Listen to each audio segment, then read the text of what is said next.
Rosen, section 9.3 on primes, and here we talk about the greatest common divisor. Maybe a familiar topic to you, but let's give it some formality.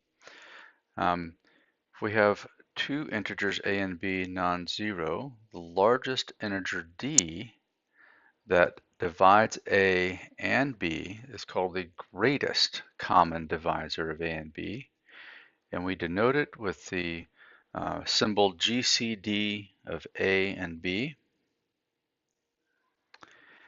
And you can find the greatest common divisor a number of ways. One is by inspection, the greatest common divisor of 24 and 36. Well, each is divisible by 6, but they're both is also divisible by 12 and nothing higher. So we say that the greatest common divisor is 12. What about 17 and 22? Well, they don't share any divisors except for 1, and so we say that the greatest common divisor is 1.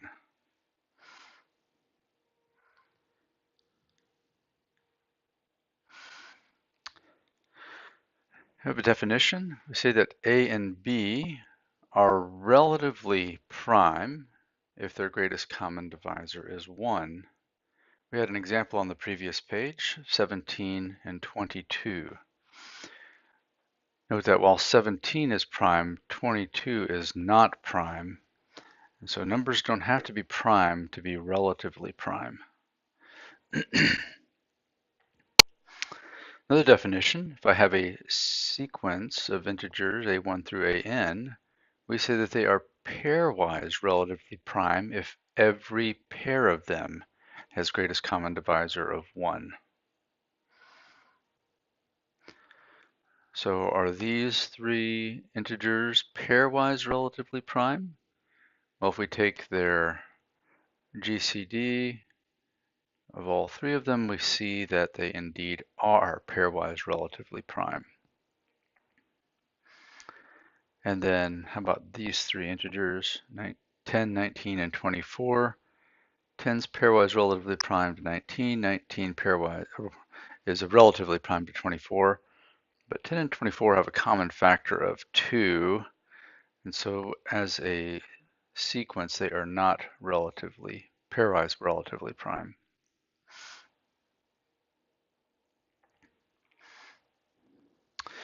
If we happen to have the prime factorization of two integers a and b, where P1 through Pn are their prime factors with exponents A1 through An in the first case, B1 through Bn in the second case. And note that it's possible that some of these exponents might be zero valued. I say, yeah, non-negative, but it could be zero. Then we can easily write down the greatest common divisor of A and B by taking their common factors and then raising it to the minimum of the exponent for both of those numbers for that factor.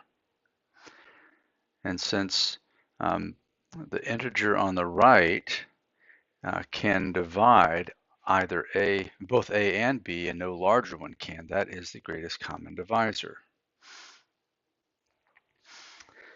So here's example 120 and 500 have common factors 2, 3, and 5. Note that 500 is multiplied by 3 raised to the 0.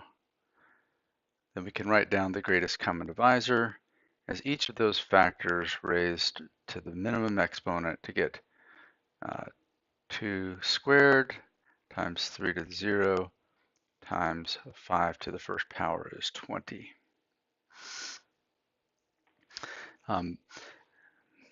The problem with this approach is that finding a prime factorization is difficult. It requires trial division is the only way we've encountered to do that so far. It's not efficient, no efficient algorithm for finding prime factorizations of a positive integer. Similar concept is the least common multiple for two integers a and b. The smallest positive integer that is divisible by both a and b is the least common multiple. And again, if we have the prime factorizations, we can easily find the least common multiple. It is the product of the common prime factors with the maximum exponent from both integers. All right, so the least common multiple of this integer 2 to the third times 3 to the fifth times 7 squared, and this integer 2 to the fourth times 3 to the third, 2, 3, and 7, with the maximum of those integers gives us 2 to the fourth times 3 to the 7 times 7 squared. And then we can relate the product of A and B to the product of the greatest common divisor and the least common multiple. They are equal. So if we can come up with since it's fairly efficient to multiply two numbers, if we can come up with an efficient way to find either the greatest common divisor or the least common multiple, we will be able to get the other one efficiently. And that is the concept of greatest common divisor, least common multiple.